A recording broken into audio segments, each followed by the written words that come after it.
All right, so as we look at the pattern here, a couple of things are present. Number one, note what is the direction of the market?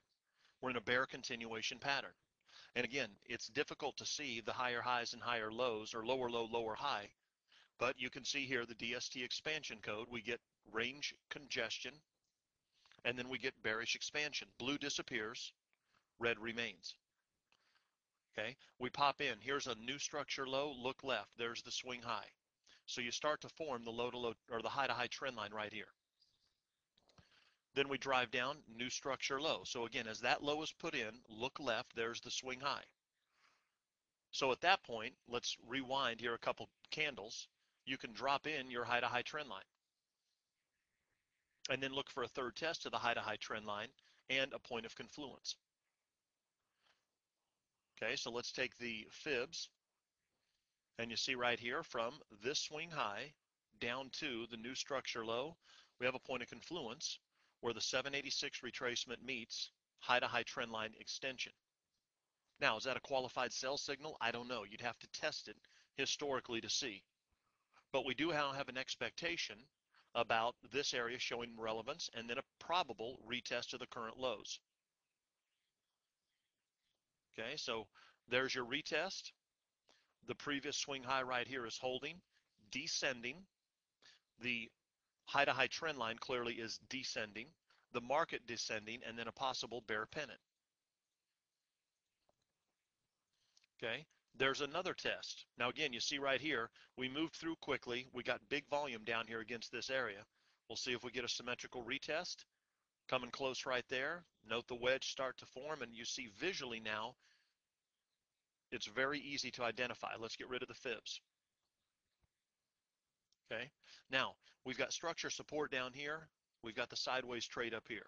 So what will commonly happen is this thing is either going to pop right here, break structure, and then we're going to pull back down into and watch for a kiss of life long entry.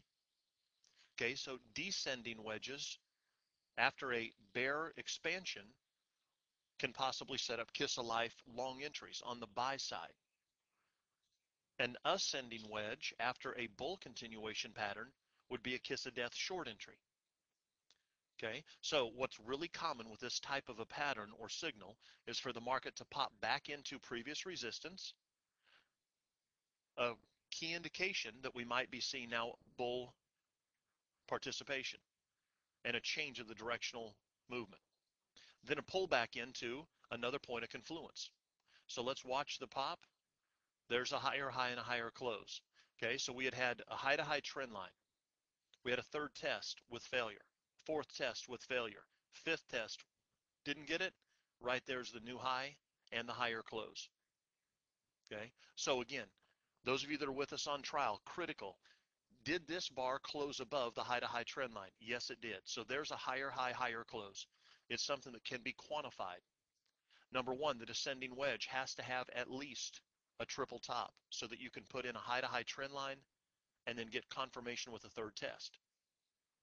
Now, after that hits, let's look for the new structure high, which occurs right there. I want to take the last leg of the move. Here's the impulse, and I'm going to find a point of confluence. And again, you can see the daily S1 just happens to be at this price point, but we've also got high to high trend line extension meeting 618786 retracement. Stops would have to go below the swing lows right here. Then the minimum expectation would be the length of the impulse squared. Okay, so again, if the 1334 is the long entry, then number one, always predetermine risk. Always predetermine risk. Always place stops. That swing low is 31, so stops would go 3075 or 3050. So approximately 4 points of exposure. Number two, expectation would be a move back here, so 4 to 5 points of upside potential. That would be on a scalping target. So 1 unit of risk, 1 unit of reward. Slightly higher highs, go grab the new high. And if they take out structure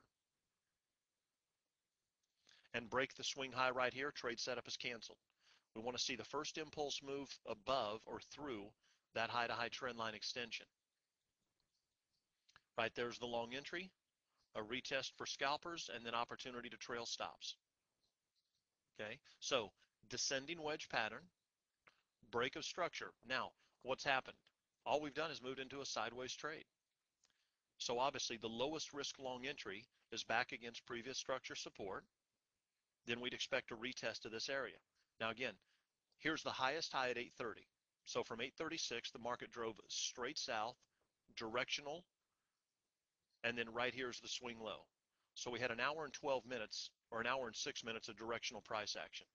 And then everything up till now, an hour and a half, has been in a channel trade. Channel clearly defined, swing lows right here, and now you see we're oscillating right around that 14 or 1335 zone that we discussed. Okay, biggest volume candle of the day right here as the market took out the X to A leg of our ratio signal. Okay, so low risk long entries against the current swing lows. We still have plenty of room to run in this market. Okay, you see right here is the DST rule of projection low at 13/16. So let's look at a one-to-one measured move. Swing high to this low, outside return, current, lower high, copy paste. Where would one-to-one symmetry project? Right into the rule of projection low. Okay, so again, that's building strength of signal against 13/17s. So that's a very reasonable expectation for directional price move. And again, you see that even with the break of the high-to-high trend line, not able to take out that swing. And so now it's just a channel trade down here against the lows, but a bearish bias. Definitely a bear continuation pattern right here. You see the congestion indicator starting to form here, showing range contraction. Yesterday we saw the same thing, and it just continued south. Okay, so there's the exact same visual price pattern that we just discussed. We had the high to high trend line with the third test. Right here is where I called the 40 quarter long entry, looking for what? Potential short covering rally. Okay, so the 40 quarter long got in right there. And then again, from that new structure low, look left, there's the swing high. So your target one was hit there for about 3.5 to 4 points. Projected target two at 47.50, and you see it didn't quite get there before the close. But yesterday, see this? Descending wedge pattern. 3 tests, again, high to high trend line, third test with failure, and then once it broke, we accelerated in a one-to-one move. There's the swing right there prior to the breakdown. So the market moved down into a new structure low, then an outside return lower high. That's the first swing high afterwards. We did this yesterday, projected the lows to come in right around 1347. Again, what's the relevance? Profit targets if you're short, okay? And then if we find another strength of signal down here, possible long entries. So any short entry clearly is what? With trend. Right there we had Stomax sells that hit targets. Any long entry, counter trend. But there's a great example of bear expansion, range contraction. Bearish expansion, and then contraction. Right there was the ratio sell signal. Continued south. Okay, so in the last 2 sessions, and literally in the last about 12 hours of trading, we've seen 3 consecutive signals just like that.